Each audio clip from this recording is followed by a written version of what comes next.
Não, não pode. É a expressão que muitos humoristas e gente da cultura têm expressado nos últimos dias, mas que hoje refiro-me concretamente a uma pessoa porque é humorista e porque cresceu na vida a fazer humor, porque teve sempre o seu posicionamento de entertainer, e bem, e eu gosto dele, tanto gosto das piadas que faz e do caminho que tem levado a sua carreira, que o acompanho e que praticamente todos os dias de manhã ele também me acompanha no caminho até ao trabalho, e refiro-me a Nuno Marco, o locutor da rádio comercial e também apresentador da RTP, um canal público pago por todos nós. Nuno Marco sentiu-se muito indignado em relação ao posicionamento das palavras de André Ventura a semana passada no Parlamento, e eu acho completamente surreal, porque eu acho que ainda não entenderam que inclusive André Ventura fez um elogio ao povo turco ao dizer que conseguiram fazer em 5 anos aquilo que aparentemente nós só teríamos capacidade para fazer em 10 ou 15. Mas não dando muita conversa em relação a esta questão do povo turco, porque eu acho que isto já passou todos os limites, o que sinto essencialmente é que no mínimo considero um contrassenso que seja alguém como Nuno Marco, que faz parte de uma escola de humoristas que nasceram dentro de produções fictícias que durante tanto tempo achincalharam tanta gente, fosse através dos bonecos que eram característica e apresentado pelas produções fictícias, como as produções fictícias e Nuno Marco escreviam para Hermano José, que eu considero de longe o melhor humorista de sempre em Portugal, mas Nuno Marco escrevia para ele, e deverá recordar-se certamente quando em 1988, 89, programas como O Amor de Perdição foram retirados do ar por censura na RTP, por considerarem que tinha existido um excesso de linguagem quando Hermano José simulou uma entrevista à Rainha Santa Isabel nesse programa Amor de Perdição. Horas mais tarde, eu creio que foi inclusive José Alberto Carvalho, que na altura ainda trabalhava na RTP, que veio comunicar que o programa sairia do ar e ficaria suspenso. Os humoristas têm por norma o princípio de que o humor não deve ter limites e que o humor pode dizer o que quiser. Parece-me no mínimo estranho e um contrassenso brutal quando são os próprios humoristas que dizem que podem fazer o que querem e que dizem o que querem. Aliás, basta vermos aquilo que Ricardo Araújo Pereira e outros esticam a corda em relação ao posicionamento com o Chega, mas que nós temos que aceitar porque é a liberdade de expressão deles, e eu tenho a liberdade de não ver, ou tenho a liberdade de expressão de o mandar para aqui ou de o mandar para ali, depois de ele nos considerar fascistas, racistas, xenófobos, misóginos, tudo e mais alguma coisa,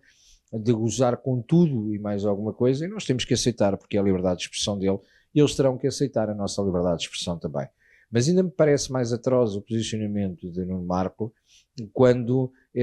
o que ele vem dizer é, através da liberdade de expressão dele, tem a capacidade de dizer que nós devemos estar limitados na nossa liberdade de expressão. Parece algo meio esquizofrénico até do posicionamento, porque afinal existe liberdade de expressão quando a liberdade de expressão não chega àquilo que eles consideram um exagero, ou seja, são eles quem querem controlar o que é a liberdade de expressão, sendo que quando são eles a preferir qualquer expressão, a liberdade é total. Portanto, isto parece um bocadinho esquizofrénico e doentio, e o que me parece é que na minha liberdade de expressão e respeitando a liberdade de expressão do Nuno Marco, o que o aconselhava a fazer era dedicar-se àquilo que tão bem sabe fazer, que é o Homem de Mordeu o Cão há 23 ou 24 anos. Para apresentador de televisão não tem propriamente o melhor jeito do mundo, mas aquele ar desengonçado acaba por lhe conferir alguma graça. Vejo recorrentemente os programas dele e acho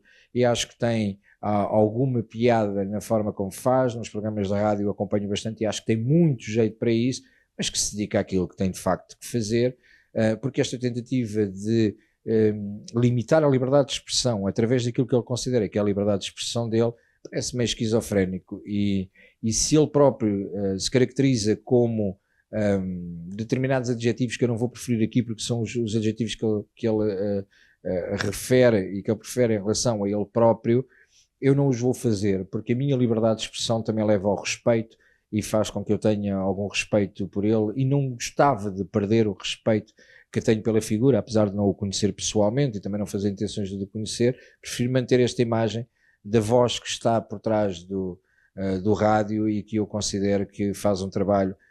digno e importante. Mas não faça isto, eu vou voltar a repetir, não faça isto de considerar que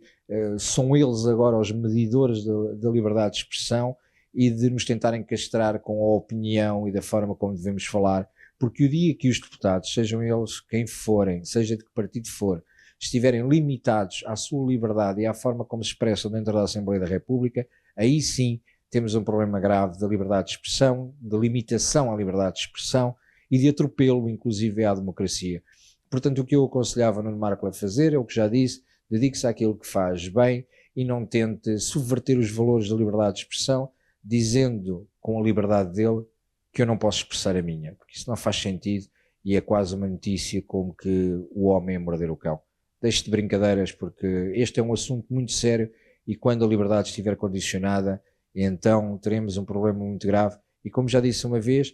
vieram buscar todos, um dia virão buscar aqueles que expressaram a sua opinião,